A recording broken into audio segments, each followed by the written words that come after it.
Semuanya, Assalamualaikum. Di video kali ini aku mau buat budgeting untuk bulan Desember 2022. Tapi sebelum aku mulai budgetingnya, aku mau evaluasi dulu budgeting di bulan lalu.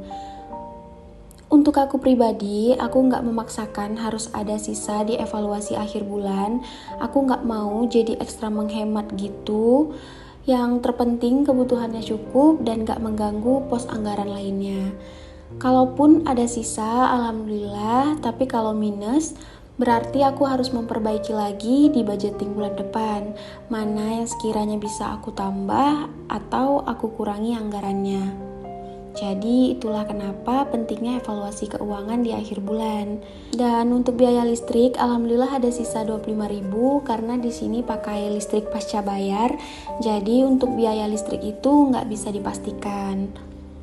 Untuk PDAM ada sisa 6.000 dan uang recehan ini dari sisa belanja bulananku di minimarket ada sisa Rp4.800. Insya Allah, walaupun receh, sedikit demi sedikit bisa mengisi saving challenge dan wishlist barang keinginanku. Lanjut, aku mau isi sisa budgeting ini ke binder dan toples savingsku.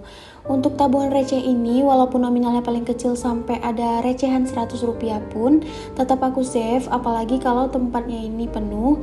Aku excited sekali untuk menghitung recehannya.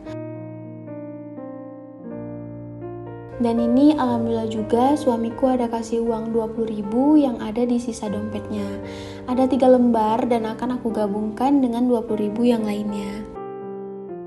Untuk saving challenge, aku nggak banyak buat posnya, aku hanya buat saving challenge 20.000 dan wishlist baju rumah, setelan Ayash, dan kotak P3K. Ini adalah uang 20.000 sisa budgetingku bulan lalu, yang pecahan 20.000-nya udah aku gabungin ke saving challenge-nya. Dan yang ini masih aku gabungkan karena takut banjir waktu itu. Untuk sisa uang yang lainnya aku tambahkan ke wishlist. Yang pertama untuk homeware aku targetkan 80.000 dan 10.000-nya aku tambahkan untuk setelan Ayash yang baru terkumpul 42.000 dan 5.000-nya aku tambahkan ke wishlist kotak P3K ku. Untuk pecahan 20.000-nya aku mau letak di toples seperti dulu dan mau aku linting menggunakan pipet bekas. Pecahan 20-an yang sudah ada sejumlah 220.000. Untuk bulan ini ada 4 lembar dan aku isi ke toplesnya lagi. Targetnya nggak banyak, hanya 1.200.000 yang insya Allah niatnya aku pengen beli kasur untuk Ayash.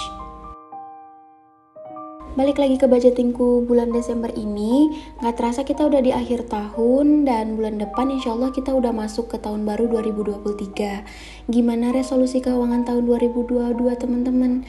Apakah wishlist atau keinginan teman-teman sudah tercapai atau belum? Untuk aku pribadi, alhamdulillah di tahun 2022 ini ada sinking funds, saving challenge, dan beberapa wishlist yang aku inginkan sudah tercapai. Atau di sini ada teman-teman yang masih sulit mengatur keuangannya. Keuangan tercampur, sering minus di akhir bulan, gak tahu arah keuangannya kemana aja, sulit membeli barang impian. Yuk mulai budgeting. Aku bukan seorang ahli keuangan, aku juga masih berproses dan terus belajar di tiap bulannya. Aku hanya seorang ibu rumah tangga yang berusaha mengatur uang yang diberi oleh suami semaksimal mungkin bisa cukup dan berusaha mengelolanya dengan baik. Di tema cover untuk bulan ini, alhamdulillah gak sesedih bulan lalu karena insya Allah bulan ini penuh kebahagiaan, khususnya untuk aku dan suami karena alhamdulillah tahun ini adalah anniversary pernikahan kami yang ke-4 tahun. Semoga rumah tanggaku dan juga pernikahan teman-teman semua selalu sakinah, mawaddah, dan warohmah. Amin ya robbal alamin. Gak terasa juga aku sudah 4 tahun tinggal di rumah mertua sejak kami menikah. Karena suamiku anak bungsu dan orang tuanya hanya tinggal berdua di rumah. Jadi dia ingin berbakti untuk tetap tinggal menemani orang tuanya. Karena saudara yang lainnya sudah tinggal di rumahnya masing-masing. Tapi bukan berarti kami tidak mampu untuk mandiri. Tinggal di rumah mertua itu tidak semudah dan seburuk yang kita dengar di luar sana. Mungkin hanya membutuhkan beberapa waktu untuk menyesuaikan diri. Tidak ada rumah tangga yang selalu mulus. Ujian tiap rumah tangga pasti berbeda-beda. Ada yang bisa mandiri tinggal di rumah kontrakan sederhana tapi diuji oleh ekonomi. Ada yang tinggal di rumah sendiri, ekonomi bagus, tapi diuji oleh pasangan. Ada yang tinggal serumah dengan mertua dan ipar yang membutuhkan penyesuaian lingkungan yang tidak mudah, dan lain-lain. Jujur terkadang aku masih sering lihat ke atas, tapi aku selalu ingat apa kata suamiku, apapun keadaan kehidupan yang kita rasakan saat ini, kita harus tetap bersyukur. Masih banyak yang mungkin keadaannya tidak seberuntung kita, dan mungkin ingin memiliki kehidupan seperti kita. Dan insya Allah akan memberikan jalan dan rezeki yang terbaik untuk kita semua. Untuk tiap rumah tangga pasti berbeda-beda pendapatan dan juga kebutuhannya. Maka dari itu, aku mau disclaimer kalau pos anggaran dan nominal di budgetingku nggak bisa disamaratakan dengan teman-teman. Karena untuk alokasi dana tergantung dari jumlah anggota keluarga dalam satu rumah dan keperluan lainnya. Tapi semoga metode ataupun caraku mengatur keuangan ini bisa bermanfaat untuk teman-teman dan menyesuaikannya ke pendapatan dan kebutuhan masing-masing. Untuk giving masih sama seperti pos biasanya, untuk nominalnya nggak aku patokkan, semampunya dan kalau ada rezeki lebih pasti aku lebihkan.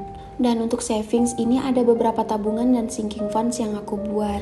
Yang pertama untuk simpanan tetap, nominalnya aku sensor, tapi aku bisa kira-kira yaitu 10% dari total gaji.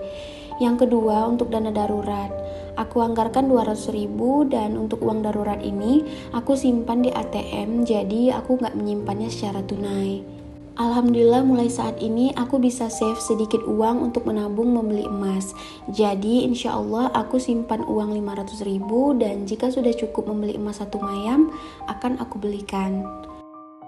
Kemudian untuk tabungan sinking funds, yang pertama ada sinking funds untuk pajak mobil, aku save 200.000 tiap bulannya. Kemudian untuk sinking funds kurban, aku save 100.000. Ketiga ada dana pendidikan Ayash, aku save 100.000. Lanjut, untuk isi sinking funds yang baru seperti yang ada di videoku sebelumnya, aku ada sinking funds baru yaitu untuk biaya persalinan dan perlengkapan baby. Untuk erax aku save 250.000 dan untuk keperluan baby aku save 100.000 per bulan. Sekarang kita ke living atau biaya kehidupan. Seperti yang aku bilang sebelumnya, kalau untuk pos anggaran kita pasti berbeda, jadi teman-teman jangan heran kenapa nggak ada anggaran seperti galon, gas, dan lain-lain. Karena untuk urusan perdapuran itu ibu mertua yang belanja dan lainnya kami yang bayar. Jadi kebutuhan rumah ini tuh kita sama-sama gitu. Yang pertama di living ada pay off debt atau cicilan dari gaya hidup yang kurang tepat yang kami jalani dulu sebelum aku mengenal gaya hidup minimalis. Yang kedua ada fixed cost atau nominal yang sudah tetap, yaitu biaya internet dan iCloud. Setelah aku berhenti langganan internet IndiHome, sekarang aku menggunakan Telkomsel Orbit dan per bulannya itu sekitar 130 ribuan. Dan aku berlangganan iCloud karena kapasitas HP ku rendah. Dulu aku nggak paham karena perdana menggunakan iPhone, jadi aku harus menambah ekstra penyimpanan dan untuk internet dan iCloud ini aku anggarkan 150 ribu. Lanjut ke variable cost. Untuk biaya listrik sekarang aku gabungkan dengan biaya air Rp500.000. Kemudian biaya bulanan aku gabungkan dengan groceries, aku anggarkan Rp400.000. Untuk minggu ketiga ini tetap aku anggarkan 50.000 aja karena memang uang ini hanya untuk membeli telur untuk minggu ketiga dan keempat. Di rumah itu untuk kebutuhan telur per bulannya butuh 2 papan telur atau 60 butir. Kemudian susu Ayash alhamdulillah masih banyak stok karena Ayash sekarang lagi semangatnya makan, jadi minum susunya agak kurang, jadi aku hanya menganggarkan 200.000 aja.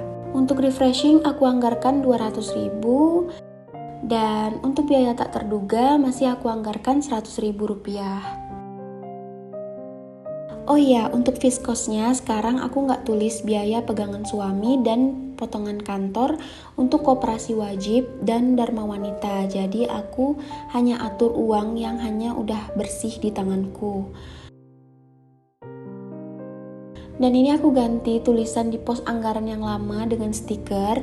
Untuk teman-teman yang mau samaan kayak aku, dari mulai stiker dan peralatan budgetingku yang lainnya, teman-teman bisa cek linknya di description box ya. Step terakhir, isi seluruh keuangan bulan ini ke posnya masing-masing. Pertama, aku mau isi pos untuk living dulu, dari mulai fixed cost hingga variable cost yang sudah aku buat penganggarannya tadi. Teman-teman gimana? Udah pada buat budgeting untuk bulan ini belum? Maaf ya, aku telat banget uploadnya. Sebenarnya aku udah take videonya itu di awal bulan, tapi aku baru sempat editnya itu sekarang. Makanya aku baru bisa uploadnya itu sekarang. Kemudian aku isi savingsku. Yang pertama untuk pajak mobil, aku mulai dari bulan lalu dan ini sudah bulan kedua dari 12 bulan target. Yang kedua untuk tabungan kurban 100.000 dan bulan ini bulan ke-6 aku savings. Yang ketiga tabungan pendidikan Ayash, aku save 100.000 dan ini belum aku buat trackernya. Kemudian untuk yang keempat, ini tabungan investasi emasku. Aku save 500.000 dari target 1 mayam emas. Kalau di daerahku itu di Aceh, beli emasnya itu per mayam. Kalau aku nggak salah, 1 mayam itu 3,33 gram. Savingsku selanjutnya untuk biaya lahiran 250.000 dan untuk baby saving 100.000. Tapi di sini maaf, aku nggak bisa kasih lihat progress trackernya karena kata orang tua pantang untuk infoin detail usia kandunganku.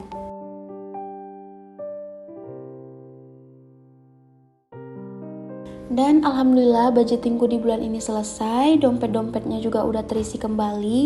Dan rasanya itu aku seneng banget kalau dompetnya udah terisi penuh kayak gini. Rasanya plong banget dan semoga aja keuangan kita semua tetap aman hingga akhir bulan dan bisa mencapai goals kita masing-masing. Sampai jumpa di video-videoku selanjutnya. Wassalamualaikum warahmatullahi wabarakatuh. Bye.